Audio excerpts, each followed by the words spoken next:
నిన్ను నడిపించాడు అని అంటే నిన్ను బహుగా విస్తరింప చేయడం ఆ పరలోక తండ్రికి తన చిత్తమై ఉన్నదండి. ఆయన యొక్క ప్రణాళిక ఏముంది? ఆ వాక్కును కానీ, ఆ వాగ్దానాన్ని కానీ, ఆ ఆశీర్వాదాన్ని కానీ నువ్వు స్వతంత్రించుకోగలుగుతున్నావా?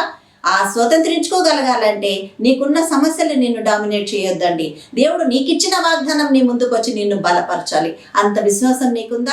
అంత గొప్ప నమ్మకం నీకుందా? ఒకవేళ లేకుంటే ఈరోజు వాక్యము ద్వారా ఆ విశ్వాసాన్ని తిరిగి పునరుద్ధరించుకొని దేవుణ్ణి మహిమపరచు. ఆ మహోన్నతుడు నిన్ను గణపరచడానికి నీతో ఉన్నాడు, నిన్ను ఆశీర్వదిస్తున్నాడు. ఎంతో బలమునిచ్చే వాక్యాలు మన దేవుడు మనకు అనుగ్రహిస్తున్నాడు కదండి. ఎంతో గొప్పగా ఆశీర్వదించే ఆ పరలోక తండ్రి మనతో ఉన్నాడు కదండి. ఒక్క విషయం మనం ఆలోచిద్దాం. మనకి ఎన్ని కష్టాలు వచ్చినా, ఎన్ని శ్రమలు వచ్చినా, ఎన్ని శోధనలు వచ్చినా మనం పరిగెత్తుకొని రాగలిగిన ఒక వ్యక్తి మనకు ఉన్నారు అని అంటే అది మన తల్లిదండ్రుల్లో, మన తోడబుట్టిన వారు, మన బిడ్డలో, మన భర్తనో, లేక మన బంధువులో, ఇంకొకరో స్నేహితులో కాదండి.